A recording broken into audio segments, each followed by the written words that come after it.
Hello बच्चों, मेरा नाम है आनंद रघुवंशी और मैं आपको पढ़ाने वाला हूँ math class 8 NCERT exercise number chapter 11.2। ठीक है, इसमें देखते हैं हम क्या दिया है। बिना टाइम वेस्ट के शुरू करते हैं। Which of the following are in inverse proportion, इसमें पूछा है इसमें से कौन सा इनवर्स प्रोपोर्शन में है। ठीक है, और हमने लास्ट एक्सरसाइज में क्या पढ़ा था, डायरेक्ट प्रोपोर्शन।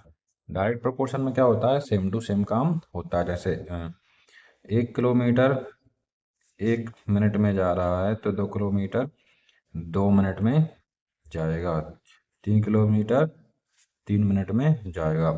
लेकिन इनवर्स प्रोपोर्शन में इसका उल्टा होता है। इनवर्स प्रोपोर्शन में ऐसा होता है कि एक इंसान एक काम को 5 दिन में करेगा, दो इंसान उस काम को 2.5 दिन में कर देंगे, और ऐसे एक बढ़ता है तो एक घटता है। ये होता है इनवर्स प्रोपोर्शन में। डायरेक्ट प्रोपोर्शन में एक बढ़ेगा तो दूसरा बढ़ेगा, ठीक है, और दूसरा बढ़ेगा तो ये भी बढ़ेगा, और तीसरा बढ़ेगा तो ये भी बढ़ेगा। लेकिन इनवर्स प्रोपोर्शन में उल्टा होता है, जब ये बढ़ेगा तो ये घटेगा, जब ये बढ़ेगा तो ये घटेगा, ऐसा होगा। चलिए देखते हैं कौन कौन सा इनवर्स प्रोपोर्शन में है। Number of workers in a job and the time to complete the job. उन्होंने वही बोला है कि एक जॉब है जिसमें वर्कर्स काम कर रहे हैं और time to complete the job. अब टाइम और वर्कर्स के बीच में हमें बताना है इनवर्स प्रोपोर्शन है या नहीं। तो आप सोचिए, अगर एक इंसान एक काम को 5 दिन में करेगा, ठीक है, तो उसको 5 दिन लग रहे हैं। लेकिन अगर इंसान बढ़ जाए, दो हो जाए, तो उस काम को वो 2.5 दिन में कर लेंगे। तो क्या हो रहा है, एक बढ़ रहा है तो एक घट रहा है। तो यस, हम बोल सकते हैं कि ये केस जो है इनवर्स प्रोपोर्शन का है। मैं आपको एक्सप्लेन कर देता हूँ। यहाँ पे हम देखते हैं, एक इधर लिख दिया वर्कर, इधर लिख दिया हमने टाइम। तो टाइम का रखेंगे डेज में। अगर 10 लोगों को 10 डे लग रहे हैं, ठीक है, तो यहाँ से देखते हैं, पाँच फाइव 5 लोगों को 20 डेज लग रहे हैं। उसी काम को अगर 10 पीपल करेंगे तो 10 डेज लगेंगे। लेकिन अगर उसी काम को 20 पीपल करेंगे तो 5 डेज लगेंगे। तो ये देखिए, ये कम हो रहा है, ये बढ़ रहा है, ठीक है, और ये कम हो रहा है तो ये बढ़ रहा है। तो ये केस का है, हम लिख देंगे yes, it is a case of inverse proportion. Second वाला हमें दिया है the time taken for a journey and the distance travelled in a uniform speed. ठीक है, अब हमें इसमें बताया गया है कि यूनिफॉर्म स्पीड चल रही है। अगर यूनिफॉर्म स्पीड चल रही है, जैसे कि अगर 5 आवर में 100 किलोमीटर जा रहा है, 10 आवर में 200 किलोमीटर, और 20 आवर में 400 किलोमीटर, तो ये सेम सेम चल रहा है। अगर ये कम है तो ये भी कम है, ये बढ़ रहा है तो ये भी बढ़ रहा है, और ये बढ़ रहा है तो ये भी बढ़ रहा है। मतलब ये केस कौन सा है, ये केस है हमारा डायरेक्ट प्रोपोर्शन का। अगर 5 घंटे में 100 किलोमीटर जा रहा है तो 10 घंटे में 200, और 20 घंटे में 400 किलोमीटर। तो इसमें भी कोई दिक्कत इनवर्स प्रोपोर्शन का केस नहीं है, ये है डायरेक्ट प्रोपोर्शन का। तो हम इसमें लिख देंगे yes, it is a case of direct proportion, not inverse. Next question हम देखते हैं, area of cultivated land and the crop harvested. इसमें हमें बताया गया है एरिया, यानी कि जो खेती करने का एरिया है, अगर वो, और क्रॉप हार्वेस्टेड यानी उसमें फसल निकलती है। अगर एरिया बढ़ेगा तो फसल भी हमारी उसमें ज़्यादा निकलेगी। खेती ज़्यादा एरिया में करेंगे तो फसल भी ज़्यादा निकलेगी, और खेती कम एरिया में करेंगे तो फसल भी कम निकलेगी। ठीक है, तो हम इसमें लिख सकते हैं yes, it is a case of direct proportion, क्योंकि अगर ये बढ़ रहा है तो ये भी बढ़ रहा है, और ये घट रहा है तो ये भी घट रहा है। जबकि इनवर्स प्रोपोर्शन में क्या होता है, एक बढ़ता है एक घटता है, एक बढ़ता है एक घटता है। लेकिन इसमें तो दोनों सेम सेम हो रहे हैं। जब भी सेम होते हैं तो वो होता है direct proportion and not inverse. Next question देखते हैं हम।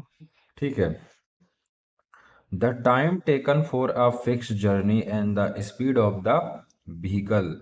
अब एक फिक्स्ड जर्नी पे जाना है और व्हीकल की स्पीड, ठीक है, अब इसमें ऐसा तो बोला नहीं कि वो यूनिफॉर्म स्पीड से जाएगा, या इसमें तो बोला था कि यूनिफॉर्म, लास्ट क्वेश्चन में यूनिफॉर्म स्पीड से जाएगा। तो यूनिफॉर्म स्पीड मतलब एक समान स्पीड से जाएगा। लेकिन इसमें बोला है जर्नी फिक्स है, एक जगह जाना है, लेकिन स्पीड इसकी फिक्स नहीं है। तो हमने देखा यहाँ पर 1 घंटे में वो 50 किलोमीटर की स्पीड से चलता है, आधे घंटे फिर वो 100 किलोमीटर की स्पीड से चलता है, फिर अगले 2 घंटे वो 25 किलोमीटर की स्पीड से चलता है। तो यहाँ पे देखिए, ये बढ़ रहा है ये कम हो रहा है, ठीक है, ये कम हो रहा है ये बढ़ रहा है, ये कम है ये बढ़ रहा है। तो इसमें क्या हो रहा है, एक कभी ज़्यादा चल रहा है, कभी कम चल रहा है, ठीक है। अगर कम चलेगा तो ज़्यादा टाइम लगेगा, ठीक है, और ज़्यादा चलेगा तो कम टाइम लगेगा। तो इसमें ऊपर नीचे हो रहा है, एक बढ़ रहा है, एक घट रहा है। तो ये केस कौन सा हो जाएगा?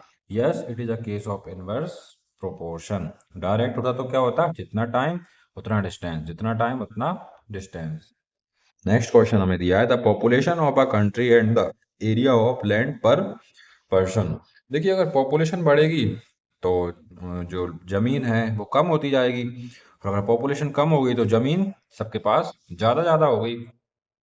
पॉपुलेशन बढ़ेगी तो जमीन लोगों के पास कम हो जाएगी। आपने देखा होगा पहले लोगों के पास बहुत सारी जमीन होती थी, उन्होंने चार चार बच्चे कर लिए, 10 10 कर लिए, अब वो जमीन सबके पास थोड़ी थोड़ी जमीन रह गई। तो वही बताया गया है, जब पॉपुलेशन बढ़ेगी जमीन घटेगी, जब पॉपुलेशन कम होगी तो सब लोगों के पास जमीन ज़्यादा होगी। यही पूछा है। तो ये केस कौन सा है? एक बढ़ रहा है, एक घट रहा है। तो हम समझ जाएंगे ये केस कौन सा इनवर्स प्रोपोर्शन का है। चलिए नेक्स्ट क्वेश्चन देखते हैं, बहुत ही सिंपल है।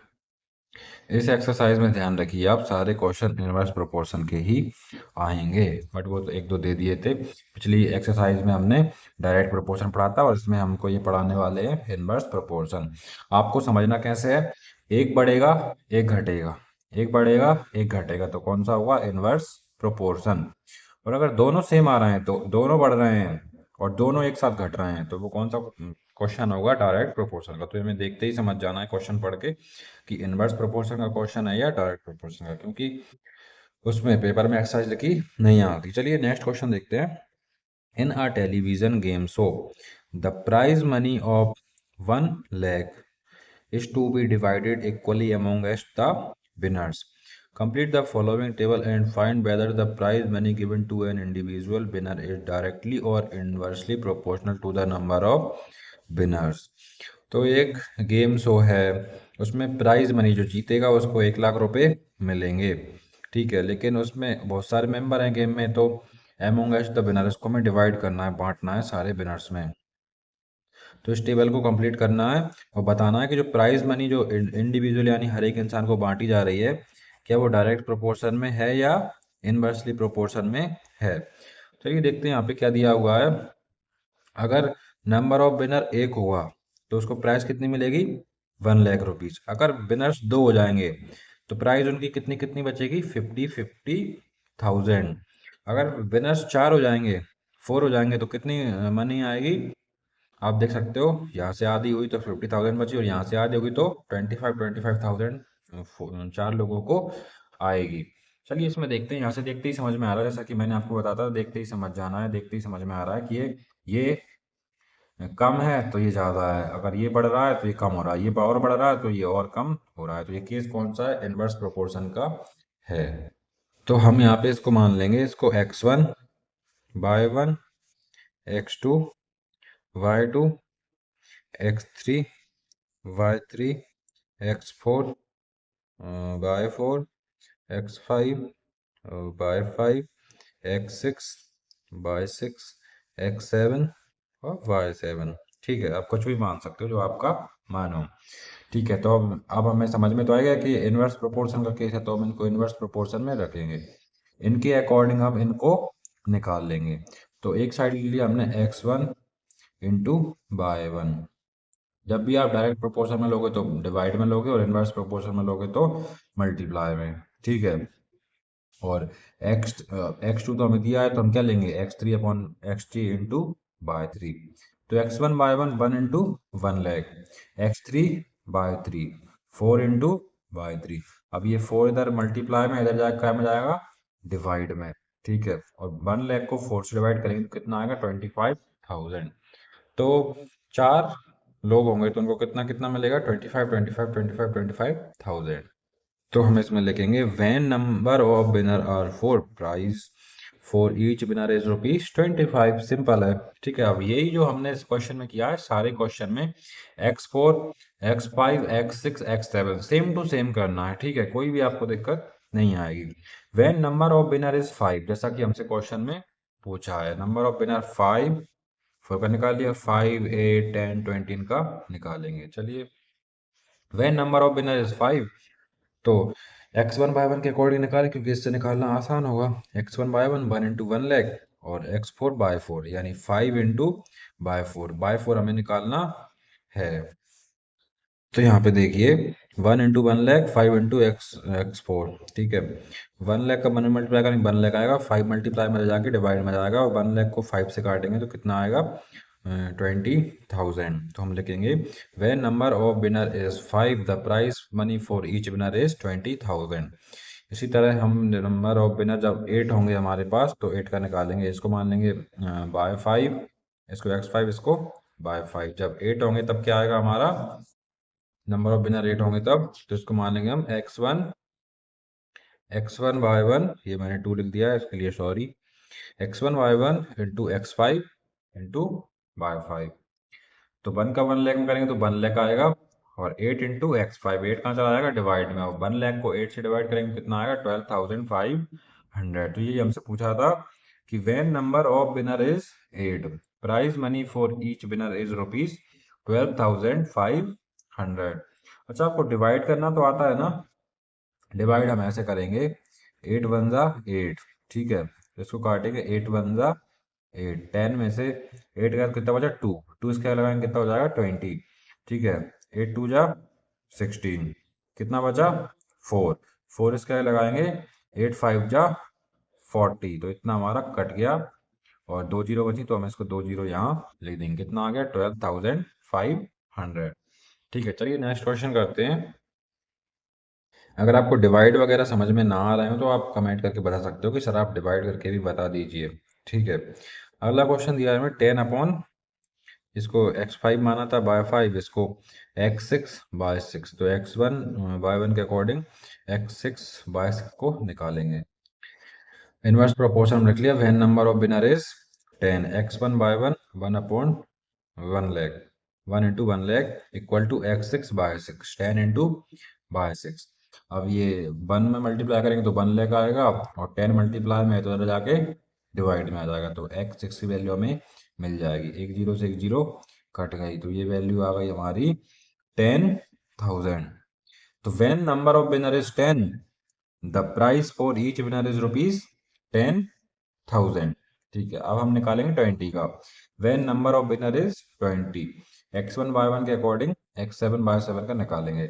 1 × 1 लाख इनकी वैल्यू आप पीछे करते आओ, बार बार बताने की जरूरत नहीं है।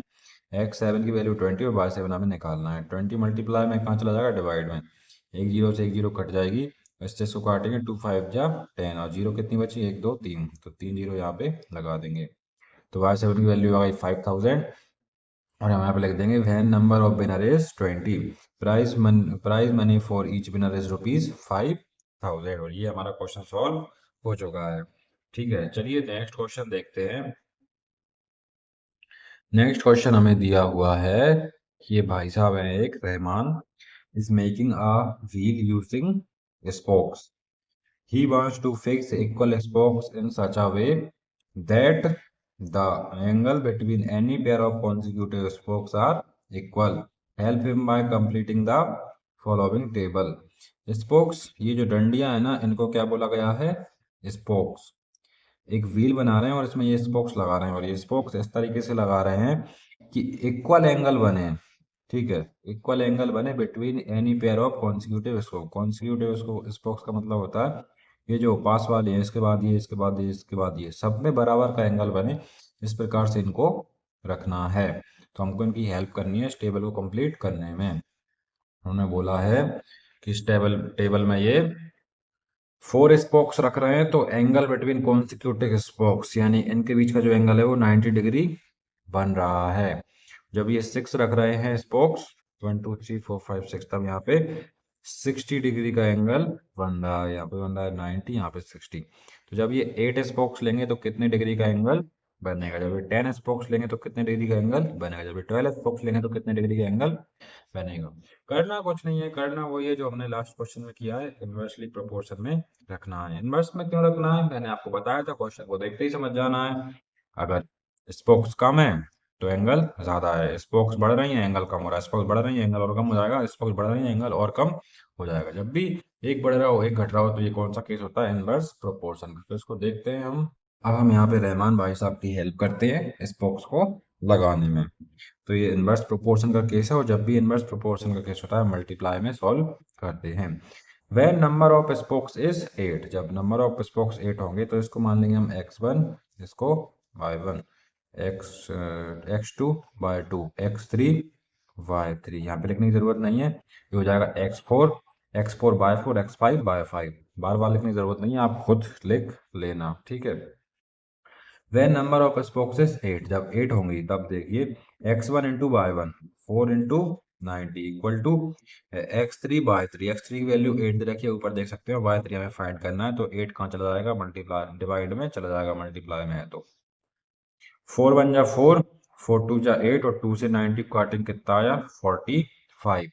तो जब नंबर ऑफ स्पोक्स 4 1 जा 4, 4 2 जा 8, और 2 से 90 काटेंगे 45 बार में जाएगा, तो जब नंबर ऑफ स्पोक्स 8 होंगे तो कितने डिग्री का एंगल बनेगा, 45 डिग्री का एंगल बनेगा। व्हेन रहमान using 8 spokes then each angle is made 45 degree. ठीक है, डिग्री लगाना ना भूलें क्योंकि हमसे एंगल डिग्री में पूछा गया है। तो हम यहाँ पे लिख सकते हैं, हमारा आ गया 45 डिग्री। नेक्स्ट हम बताएंगे 10 के लिए, और फिर हम नेक्स्ट बताएंगे 12 स्पोक्स के लिए। तो चलिए 10 वाला देखते हैं। x1 y1 equal to x4 by 4, तो 4 इंटू 90 इंटू 10 इंटू बाई 4, 10 कहाँ चला जाएगा डिवाइड में, 0 से 0 कट जाएगी, 9 4 जा 36, तो ये हमारा बनेगा 36 डिग्री। वैन रहमान use 10 spokes each angle made 36 degree. अब हम रहमान का मदद करेंगे 12 स्पोक को फिट करने में, तो कितनी डिग्री का एंगल बनेगा, x1 y1 equal to x5 bye 5, x1 y1 4 into 90, और x5 bye 5 12 into bye 3, 12 multiply में जाके डिवाइड में, तो ये आ जाएगा 4 1 जा 4, और 4 3 जा 12, और 3 से इसको काटेंगे तो कितनी बार में काटेगा 30 बार में। तो जब रहमान 12 स्पोक्स का यूज करेगा तो उसका डिग्री कितने डिग्री का एंगल बनेगा, ईच कॉन्सेक्यूटिव स्पोक्स के बीच में 30 डिग्री का एंगल बनेगा। When Rahman use 12 spokes each angle made 30 degree. चलिए नेक्स्ट क्वेश्चन देखते हैं। इस टेबल को भी आप फिल कर देना, यहाँ पे बनेगा 36 डिग्री और यहाँ पे 30 डिग्री। चलिए नेक्स्ट क्वेश्चन करते हैं। नेक्स्ट क्वेश्चन है, हम उसी क्वेश्चन में देखेंगे क्योंकि यहाँ पे एक्स्ट्रा क्वेश्चन भी इसमें दिए हैं। फर्स्ट वाला दिया है, are the number of spokes and the angle formed between each pair of consecutive spokes in inverse proportion। क्या ये inverse proportion में दिए हैं, तो हम बता सकते हैं कि यस ये inverse proportion में दिए हैं, क्योंकि जब स्पोक्स बढ़ रही हैं तो एंगल घट रहा है, स्पोक्स बढ़ रही हैं, स्पोक्स बढ़ रही हैं तो एंगल घट रहा है। ठीक है, स्पोक्स कम है तो एंगल बढ़ा है, स्पोक्स बढ़ रही है तो एंगल घट रहा है, तो ये इनवर्स प्रोपोर्शन में है। तो हम यहाँ पे लिखेंगे yes it is a case of inverse proportion. Next question उन्होंने दिया है, calculate the angle between a pair of consecutive spokes on a wheel with 15 spokes. अगर इसमें 15 स्पोक्स लगा दी जाए तो एंगल कितने का बनेगा, इसको मान लेंगे x1 बाय 1 जो कि हमें क्वेश्चन में दिया है, और ये हमें फाइंड करना है, तो इसको मान लेंगे x2 y2 x3 y3।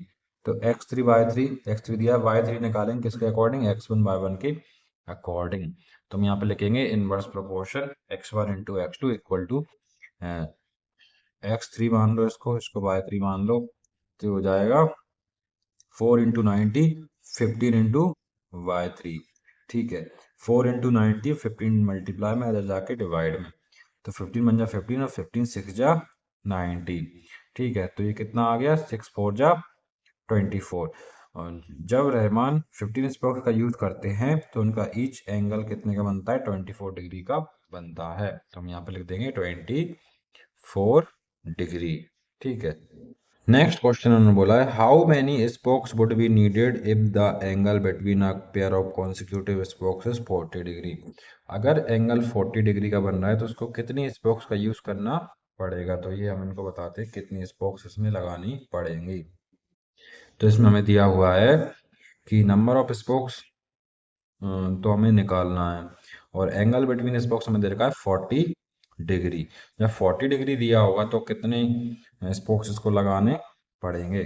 ठीक है, तो ये तो हमें पहले से ही दिए हुए हैं, तो ये हम निकालेंगे x1 y1, जैसे कि हमने मानते हैं x1 y1, इसको x3 by 3 मान लेंगे, क्योंकि हमने इसको 2 मानते हैं, इसको 3 मान लेंगे। ठीक है, आप 2 मान के भी कर सकते हैं, कोई दिक्कत नहीं है, हमें सिर्फ अपना आंसर निकालना है। इसके अकॉर्डिंग निकालेंगे इसको, x1 y1 equal to x3 bye 3, 4 into 90 जैसा कि दे रखा है, x3 इंटू बाय 3 की वैल्यू 40। ठीक है, तो 40 मल्टीप्लाई में इधर जाकर क्या में चला जाएगा, डिवाइड में, इधर जाके डिवाइड में, तो 0 से 0 कट गई और 4 से 4 कट गया, बचा कितना 9। जब मेक ईच एंगल 90 या एक each angle 40 degree, 40 degree angle बनाने के लिए रहमान को 9 स्पोक्स यूज करनी पड़ेंगी। ठीक है, ये क्वेश्चन हमारा कंप्लीट हो चुका है। अब हम आते हैं फोर्थ क्वेश्चन पर। नेक्स्ट क्वेश्चन है, if a box of sweet is divided among 24 children, they will get 5 sweet each, how many would each get if number of children is reduced by 4। इसमें बताया गया है, एक मिठाई का डब्बा है जिसको 24 चिल्ड्रन में बांटा गया है, हर बच्चे के पास 5 मिठाइयाँ आई हैं। क्या होगा अगर कितनी स्वीट्स आएंगी बच्चों के पास अगर बच्चों का नंबर 4 से कम कर दिया जाए, यानी कि 24 था तो 4 कम कर दिया, 20 बच्चे हो गए, तो हर बच्चे को कितनी स्वीट्स मिठाइयाँ मिलेंगी। ठीक है, तो ये हम निकालेंगे। सबसे पहले हम इसका बनाएंगे टेबल, कि अगर नंबर ऑफ चिल्ड्रन है 24, तो नंबर ऑफ स्वीट्स उनको मिल रही हैं 5। अगर बच्चों को कम कर दिया जाए 4 से तो कितना बचेगा 20। तो बच्चों के पास मिठाइयाँ कितनी पहुंचेंगी, इसको मान लेंगे x1, इसको मान लेंगे y1। ये टेबल हमें ही बनाना है, तो आप इसको क्वेश्चन जो दो चीज़ें दी हैं उन्हों से इसका टेबल बनाएंगे। तो इसको हम देख रहे हैं कि बच्चे बढ़ रहे हैं, मिठाइयाँ कम हो रही हैं, और बच्चे घट रहे हैं तो मिठाइयाँ बढ़ेंगी। तो ये केस है हमारा इनवर्स प्रोपोर्शन का। तो हम x1 y1 और x2 y2 को इनवर्स प्रोपोर्शन में रखेंगे। x1 y1 into x2 y2, x1 y1 24 into 5 और x2 y2 20 into y2, 20 multiply में इधर जाके डिवाइड में आ जाएगा।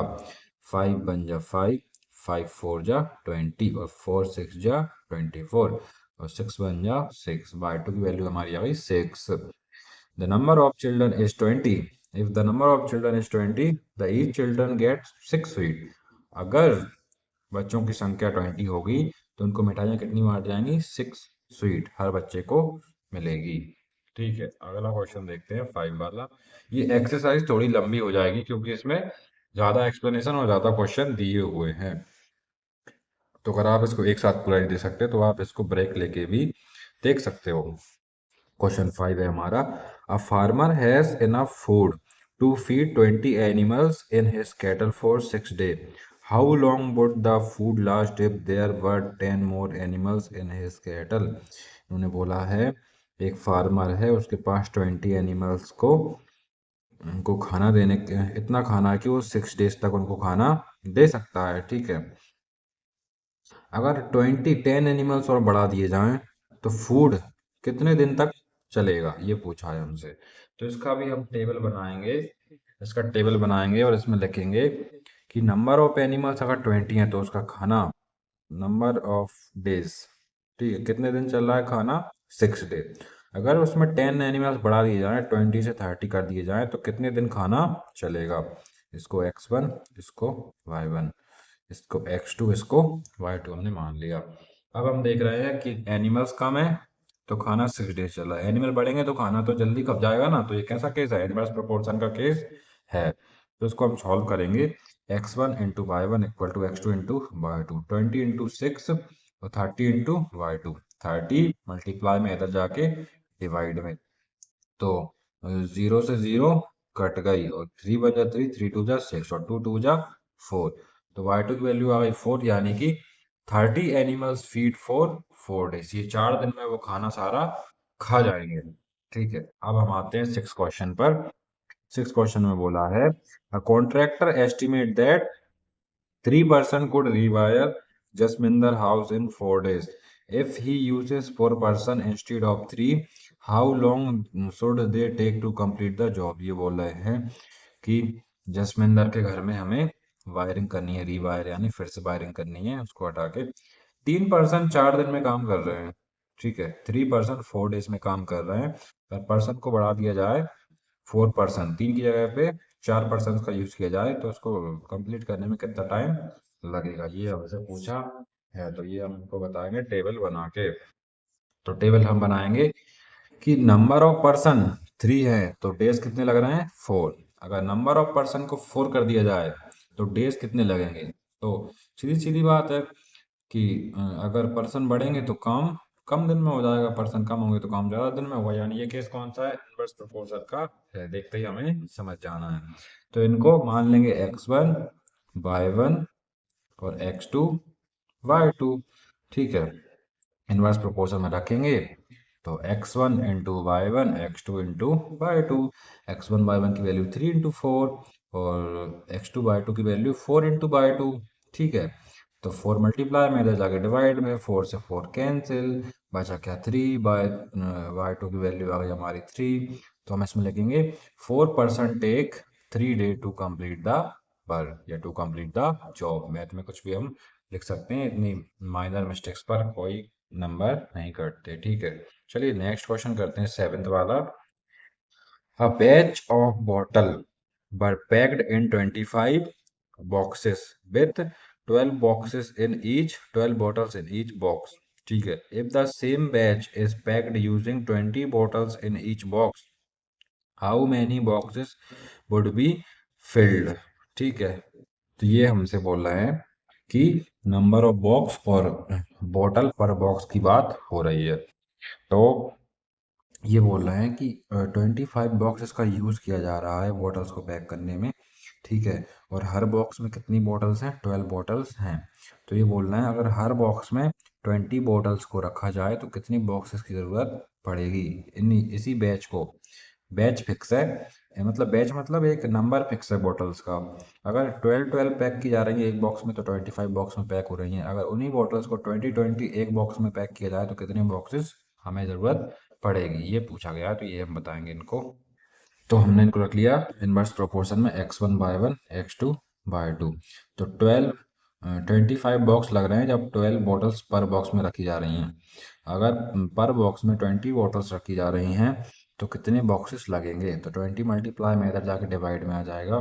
ठीक है, इसको हम काट देंगे। कैसे काटा है, इसको काटेंगे हम। ठीक है,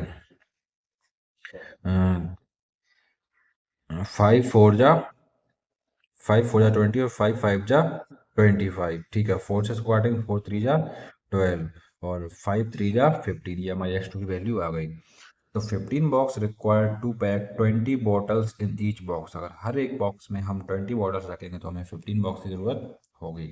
चलिए नेक्स्ट क्वेश्चन देखते हैं, ये तो हमारा हो गया समाप्त। अब एनसीईआरटी वाले बोल रहे हैं कि एक फैक्ट्री 42 मशीन्स की जरूरत पड़ती है to produce a given number of article in 60 days. ठीक है, how many machines would be required to produce the same number of article in 54 days. अगर एक आर्टिकल है, मान लो एक मैगजीन है जो भी है, उसको छापने में 63 डेज का टाइम लगता है 42 मशीन्स को। अगर 52 डेज में उसको कंप्लीट करना हो तो कितनी मशीन्स की ज़रूरत पड़ेगी। तो आप देख रहे हो मशीन्स कम है, दिन ज़्यादा है, और दिन कम होंगे तो मशीन्स क्या होंगे, बढ़ जाएंगे। तो ये केस कौन सा है, इनवर्स प्रोपोर्शन का है। ठीक है, इनवर्स प्रोपोर्शन का केस है। तो हम इसमें इनवर्स प्रोपोर्शन में टेबल सबसे पहले इसमें बनाएंगे। तो इसमें हम टेबल बना रहे हैं कि नंबर ऑफ मशीन्स 42 हैं तो नंबर ऑफ डे हमें 63 लग रहे हैं। तो 54 डेज लगेंगे तो नंबर ऑफ मशीन्स कितनी होंगी। तो ये x1 y1 x2 y2 inverse proportion में रखेंगे। x1 into y one, x2 into y2, 42 into 63, x2 into 54 multiply में, इधर जाके डिवाइड में आ जाएगा। इनको काटेंगे तो ये कटेगा, इसको 2 से काटेंगे तो 27 बार में जाएगा, इसको 2 से काटेंगे तो 21 बार में जाएगा। ठीक है, और 7 3 7 या 21 और 3 9 जा 27 और 9 से इसको काटेंगे, 9 7 जा 63। तो नीचे तो कुछ नहीं बचा, ऊपर बचा 7 इंटू 7, 7 इंटू 7, 7 इंटू 7 49। तो हमें 49 मशीन की ज़रूरत पड़ेगी। ठीक है, इसमें लिख भी सकते हो 2 to complete work in 54 day, be require या फैक्ट्री रिक्वायर 49 मशीन। ठीक है, चलिए नेक्स्ट क्वेश्चन पे चलते हैं। नेक्स्ट क्वेश्चन हमें दिया है a car takes 2 hour to reach a destination by travelling at the speed of 60 kilometre per hour. एक कार अपनी डेस्टिनी पे पहुंच रही है 2 घंटे में, travelling at the speed 60 kilometre per hour की स्पीड से चल रही है। How long will it take when the car travels at the speed of 80 kilometre per hour. अगर उसी कार को उसी जर्नी पर 80 किलोमीटर पर आवर स्पीड से ले जाया जाए तो उसको कितना टाइम लगेगा, ये हमसे पूछा है। तो हम दोनों चीजें लिखेंगे, एक तो स्पीड लिखेंगे और एक टाइम। तो स्पीड और टाइम हमने लिख दिया। स्पीड तो किलोमीटर में आएगी और टाइम काय में आता है, हावर में। तो 60 किलोमीटर पर आवर की स्पीड से चल रहा है तो 2 आवर लग रहे हैं। अगर 80 किलोमीटर पर आवर की स्पीड चलेगा तो कितना टाइम लगेगा।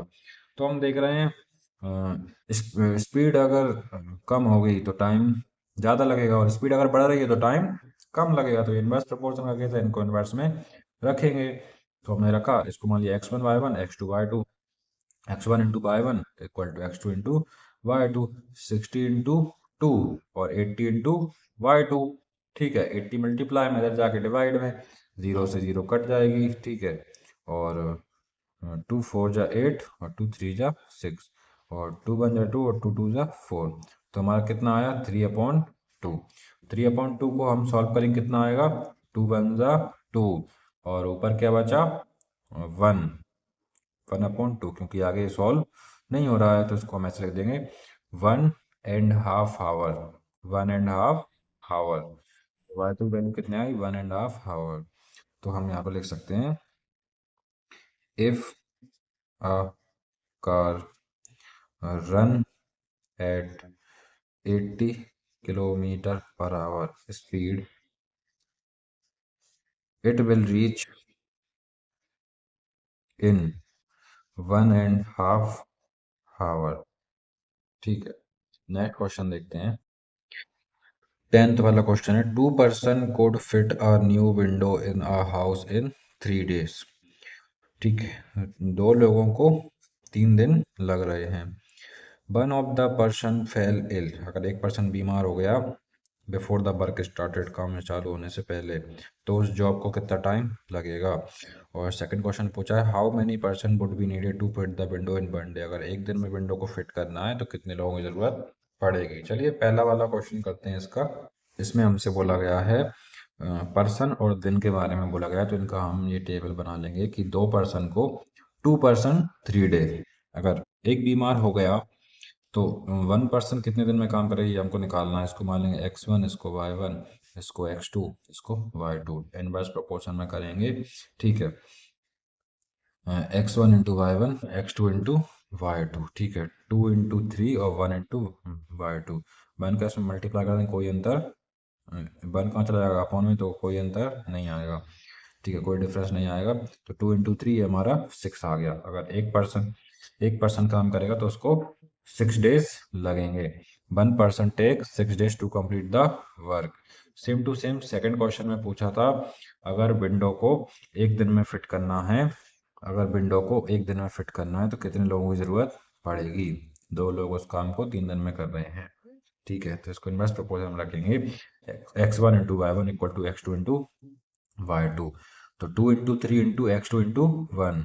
ठीक है, 1 को अगर तुम डिवाइड में जाओ कोई अंतर नहीं आएगा। अगर उस काम को एक दिन में करना है तो हमें 6 पर्सन की जरूरत पड़ेगी। 6 person complete the work in 1 day. चलिए नेक्स्ट क्वेश्चन पे चलते हैं, जो कि इस एक्सरसाइज का हमारा लास्ट क्वेश्चन है। A school has 8 periods in a day.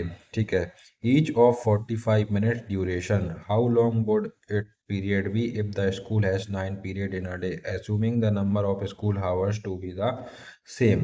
ठीक है, ये हमसे बोलना है कि स्कूल में 8 पीरियड लगते हैं जब पीरियड का ड्यूरेशन कितना होता है 45 मिनट। अगर पीरियड को बढ़ा दिया जाए 9 पीरियड कर दिया जाए तो ड्यूरेशन कितना रह जाएगा। देखो 8 पीरियड लग रहे थे तो 45 मिनट के थे, अगर पीरियड बढ़ रहे हैं तो ड्यूरेशन कम हो जाएगा, मतलब ये केस कौन सा है, इनवर्स प्रोपोर्शन का है।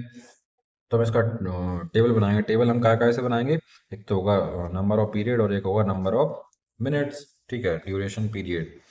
तो हम लिखेंगे नंबर ऑफ पीरियड 8 है, तब ड्यूरेशन कितना आ रहा है मिनट में, 45 मिनट। जब हम 9 पीरियड रख देंगे तो इसकी वैल्यू हमें फाइंड करनी है, तो कितना मिनट्स का ड्यूरेशन रहेगा। इसको x1, इसको y1, इसको x2, इसको y2 मान लिया है। इनवर्स प्रोपोर्शन रखेंगे हम, x1 into y one equal to x2 into y2, 8 into 45 into 9 into y2, जैसा कि हमने इसमें से रखा है उठा के। 9 मल्टीप्लाई में इधर जाके डिवाइड में जाएगा, 9 1 जा 9, 9 5 जा 45 और 8 5 जा 40। तो हम लिखेंगे if number of period 9, the time for each period, time duration for each period is 40 minutes. ठीक है, तो ये हो चुकी है हमारी एक्सरसाइज समाप्त। अब हम अगले दिन नेक्स्ट चैप्टर करेंगे। तो मेरी वीडियो आपको मिलेगी यूट्यूब पर डेली 6 AM। ठीक है, आपको नेक्स्ट वीडियो देखनी है तो आप 6 AM पर आ सकते हैं। और अगर अभी मैंने वीडियो बनाना स्टार्ट किया है तो आपको जो भी गलती, जो भी मिस्टेक सुधार करवाना हो, आप कमेंट करके ज़रूर से ज़रूर बताएं। ठीक है, और बाकी वीडियो चाहिए हो तो इस चैनल को शेयर सब्सक्राइब ज़रूर करें, लाइक करें, कमेंट करें। ठीक है, धन्यवाद। और नेक्स्ट चैप्टर कौन सा लाना है ये भी हमें कमेंट करके ज़रूर बताएं। ठीक है, धन्यवाद।